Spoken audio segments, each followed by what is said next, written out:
वर्षा के माता पिता का देहांत हो गया था, जिसके बाद उसके भैया भाभी ही उसका सहारा थे। सुबह की पहली भोर के साथ वर्षा जागती और सारा दिन घर के कामकाज में लगी रहती, जबकि उसकी भाभी पानी का गिलास तक नहीं उठाती। एक रोज जब वर्षा का भाई गगन ऑफिस के लिए जाता है तो उसकी भाभी निशा अपने बिस्तर पर पड़े पड़े वर्षा को जोर जोर से आवाज लगाती है। उसकी आवाज सुनकर वर्षा भागी भागी अपनी भाभी के कमरे में जाती है और डरते हुए बोलती है, क्या हुआ भाभी, कुछ काम है क्या? अरे निकम्मी, कितनी देर से आवाज लगा रही हूँ, हैं? सुनती क्यों नहीं है? तुझे पता है ना कि मुझे उठते ही कॉफी चाहिए होती है। भाभी, मैं 2 बार कॉफी लेकर आई थी, लेकिन आप तब सो रही थी, इसलिए मैंने आपको जगाया नहीं। ओह, तो अब तुम मुझसे झूठ भी बोलने लग गई। कब आई तू मेरे कमरे में? अब भाभी, आपके उठने का कोई टाइम तो फिक्स है नहीं, इसलिए मैं खुद ही बार बार आकर नजर मारती रहती हूँ कि आप कब उठोगे। अच्छा, तू कहना क्या चाहती है कि मैं देर तक बिस्तर पर पड़ी रहती हूँ? रुक, बहुत दिन हो गए तेरी हड्डियां तोड़े हुए, अभी बताती हूँ तुझे। निशा का स्वभाव कुछ ऐसा ही था, उसे सिर्फ खुद से ही प्यार था और किसी की उसे पड़ी ही नहीं थी। फिर एक दिन निशा की सहेली दिव्या उसके घर आती है। दोनों मिलकर ड्रिंक करती हैं और उसके बाद पत्ते खेलने लगती हैं। तभी दिव्या निशा से कहती है, यार निशा, बाहर बारिश हो रही है, अगर गरम गरम पकौड़े खाने को मिले तो मजा ही आ जाए। तो रुक, मैं अभी वर्षा को बोलती हूँ। वर्षा, वर्षा, अरे कहाँ मर गई? जी भाभी। जी भाभी की बच्ची, जल्दी से किचन में जाओ और हमारे लिए गर्मा गर्म पकौड़े बनाकर ला। थोड़ी देर के बाद वर्षा दोनों के लिए पकौड़े बनाकर लाती है। ये देख दिव्या निशा से कहती है, वैसे निशा, तू है तो सचमुच बड़ी ही दिल वाली, तभी तो बिन माँ बाप की इस लड़की को अभी तक अपने घर पर रखा हुआ है। तूने अब तक इसकी शादी नहीं की, अब तो तू जल्दी से इसकी शादी कर दे और अपनी जिम्मेदारियों से छुटकारा पा ले। हाँ, अरे वर्षा, तू अब तक यहाँ क्यों खड़ी है? यहाँ खड़े खड़े हमारी बातें सुन रही है क्या? चल निकल यहाँ से। अरे यार, इस मुसीबत को तो मैं भी जल्द से जल्द अपने घर से भेजना चाहती हूँ, लेकिन इसके लिए कोई लड़का मिले तभी तो। और मैं तो बस इतना ही चाहती हूँ कि भले लड़का कैसा भी हो, लेकिन वो बस दहेज न मांगे और शादी भी सस्ते में ही कर ले। बल्कि मैं तो कहती हूँ कोर्ट मैरिज या मंदिर में ही कर ले, ताकि कोई झंझट भी ना हो और मुझे इस पनौती पर पैसे भी ना खर्च करने पड़े। अगर तुझे पैसे से इतना ही प्यार है तो अपना पैसा लगाने की जगह ऐसा कुछ सोच कि तेरी ननद की वजह से तेरी अच्छी कमाई हो जाए। लेकिन ये कैसे मुमकिन है? अपनी कुंवारी ननद का सौदा करके, और ऐसा करके तेरे एक तीर से 2 निशाने हो जाएंगे। एक तो तुझे पैसे देने की जगह पैसे मिलेंगे और साथ ही तुझे उससे छुटकारा भी मिल जाएगा, और वो भी हमेशा हमेशा के लिए। इससे तू भी खुश हो जाएगी और वो भी। सौदा? अरे अगर मेरे पति को पता चला ना कि मैंने उनकी बहन का सौदा किया है, तो तब तो वो पक्का मेरा भी सौदा कर देंगे। इससे तो यही अच्छा है कि जब तक ये यहाँ है मेरी नौकरानी बनकर ही रहे। देख निशा, मैं तो तेरी भलाई के बारे में ही सोच रही थी। अब तो भले ही कितनी भी छोटी शादी करे अपनी ननद की, लेकिन उसमें ना करके भी तो खर्चा हो ही जाएगा। अब आगे तेरी मर्जी कि तू क्या करना चाहती है, इसीलिए मेरी मान तो उसका सौदा कर ही दे। निशा भले ही दिव्या को अपने पति की बहन का सौदा करने से मना कर देती है, लेकिन लालची स्वभाव के कारण वो आखिर कब तक अपने लालच को दबा कर रखती। ऐसे ही कुछ दिन बीत जाते हैं। फिर एक दिन निशा का पति गगन मिठाई का डब्बा लेकर आता है। अरे अपना मुंह मीठा करो तुम दोनों, आज हम सबके लिए बहुत ही खुशी का दिन है। आज मेरी बहन वर्षा के लिए एक बहुत ही बड़े अमीर घर से रिश्ता आया है। क्या रिश्ता? और वो भी अमीर घर के लड़के का? हाँ रिश्ता, और मुझे तो लड़का बहुत पसंद आया।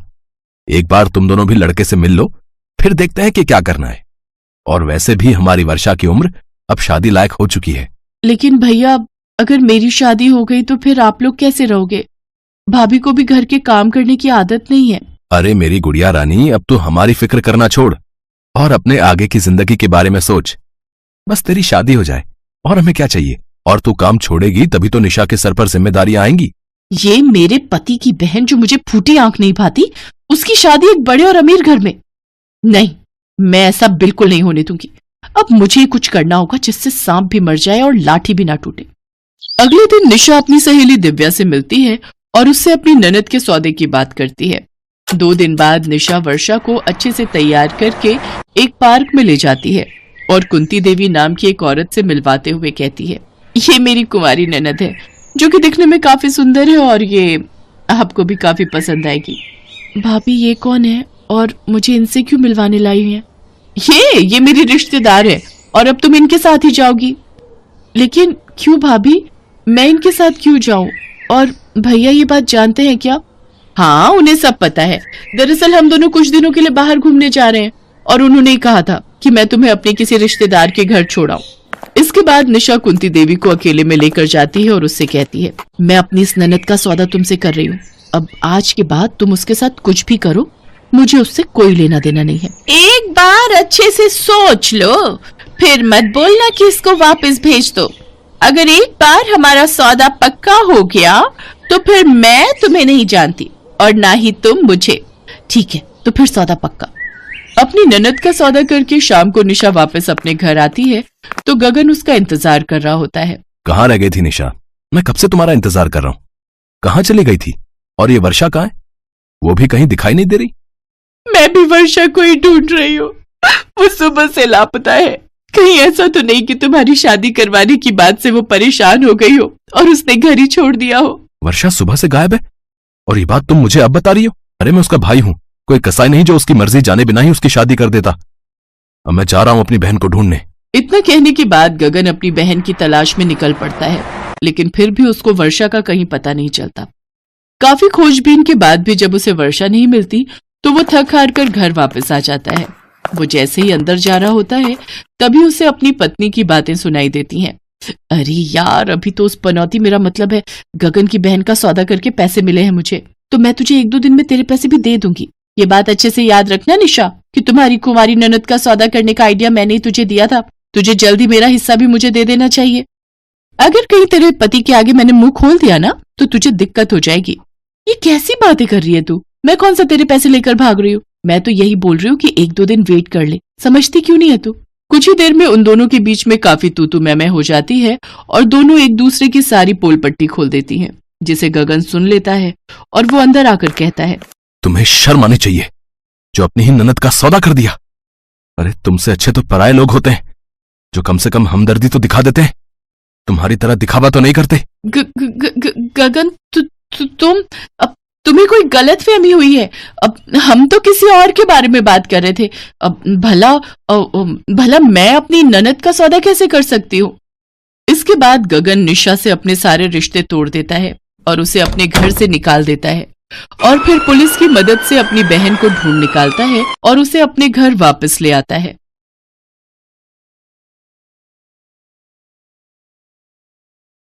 गौतम की शादी रश्मि के साथ हुई थी। आज उनकी फर्स्ट नाइट थी। फूलों से सजे बिस्तर पर बैठी रश्मि बहुत ही खूबसूरत लग रही थी। गौतम उसके पास गया और उसके बिस्तर पर बैठ गया और उसके हाथों को अपने हाथों में थाम लिया। गौतम ने जैसे ही ये किया, रश्मि ने अपना हाथ खींच लिया। गौतम ने फिर से उसका हाथ पकड़ा और उसे गले से लगाने की कोशिश की तो रश्मि अपना सिर नीचे झुकाकर बैठ गई। ओहो, शर्मा गई। लेकिन तुम्हारी इस अदा ने मुझे और भी दीवाना बना दिया रश्मि। चलो अब शर्माना छोड़ो और मेरी बाहों में आ जाओ और भूल जाओ सब कुछ। जी वो... अरे क्या हुआ? खुलकर बोलो जो बोलना है। गौतम के अनुरोध पर रश्मि ने जो कहा वो उसे बहुत अटपटा लगा। ये कैसी मन्नत मांगी है तुमने? सुहाग रात का इंतजार तो सबको होता है।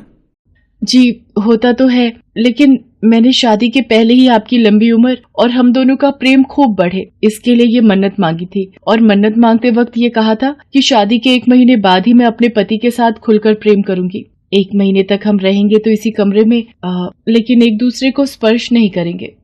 हाँ चलो, अब तुमने मन्नत मांगी है और वो भी मेरी लंबी उम्र और आपस के प्रेम के लिए, तो मैं तुम्हारी बात का मान रखूंगा।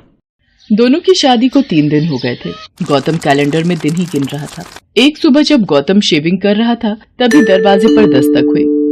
रश्मि, रश्मि, दूध वाला होगा, जरा दूध ले लो।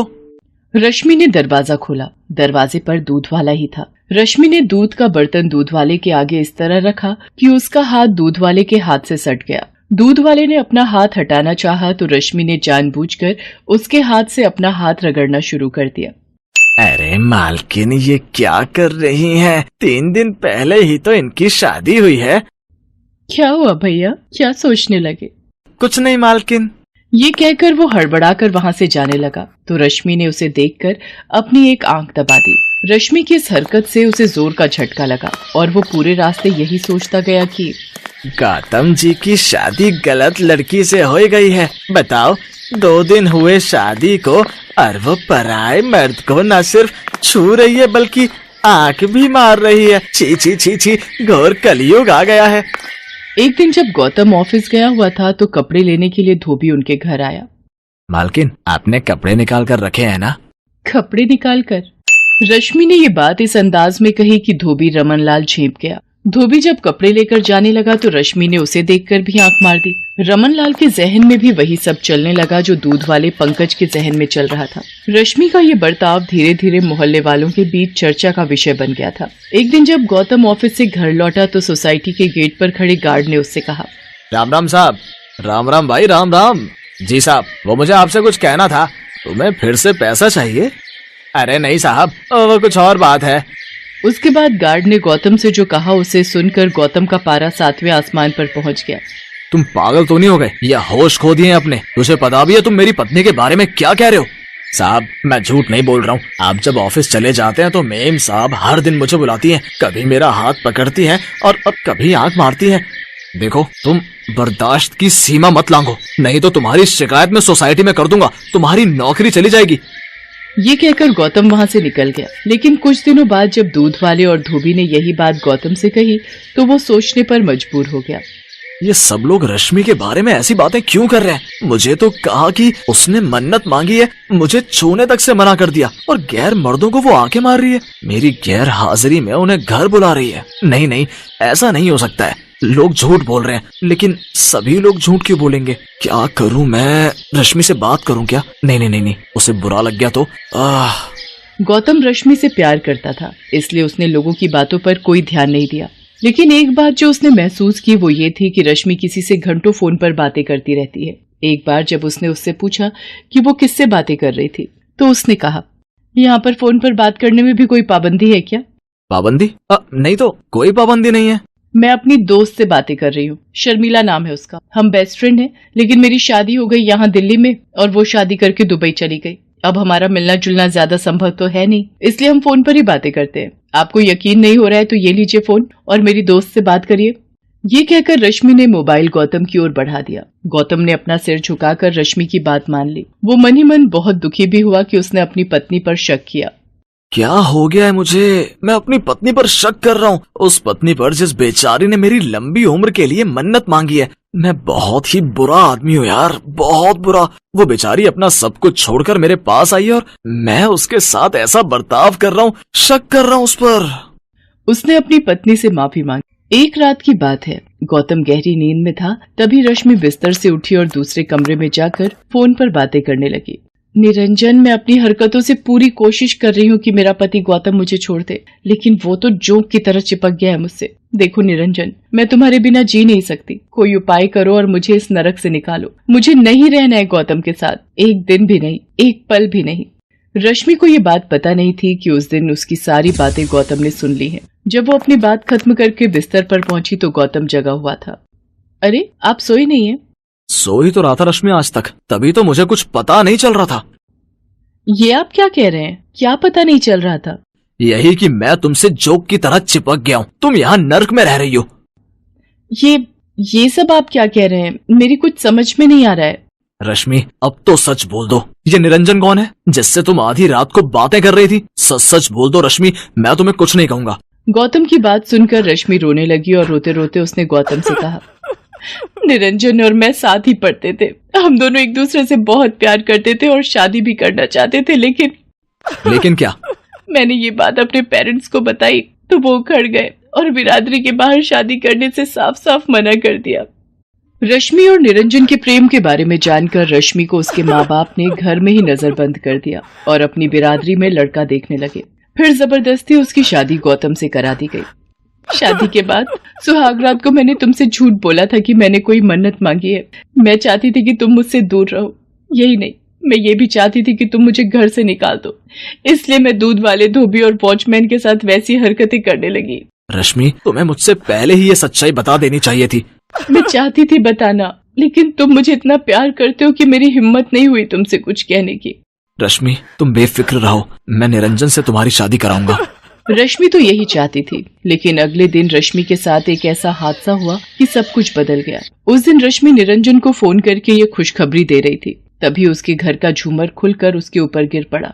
रश्मि लहूलुहान हो गई। गौतम ने रश्मि की ये हालत देखी तो वो उसे लेकर अस्पताल पहुंचा। आपकी पत्नी को बहुत गहरी चोट आई है, इन्हें तुरंत आईसीयू में एडमिट करना होगा।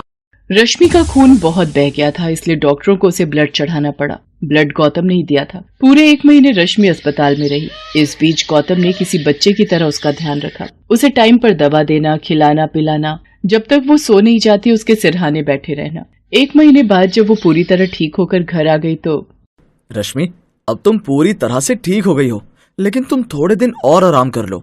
उसके बाद तुम्हें जब भी निरंजन के पास जाना होगा प्लीज मुझे बोल देना, मैं तुम्हें छोड़ दूंगा। गौतम की बातों को सुनकर रश्मि की आंखें भर आई। गौतम, मुझे छोड़ दोगे किसी गैर मर्द के पास? गैर? निरंजन से तो तुम प्यार करती हो। प्यार करती थी, वो मेरा पास्ट है और तुम मेरा प्रेजेंट हो। 7 फेरे लिए हैं मैंने तुम्हारे साथ। मैं मानती हूँ कि मुझसे गलतियां हुई हैं, लेकिन मैं दावे के साथ कह सकती हूँ कि तुमसे ज्यादा प्यार मुझे कोई नहीं कर सकता गौतम, कोई नहीं। I love you Gautam, I really love you. मेरी गलतियों के लिए मुझे माफ कर दो और मेरे गले लग जाओ। गौतम रश्मि से बहुत प्यार करता था। जो प्यार करते हैं वो दूसरे की गलती को दिल से नहीं लगाते, बल्कि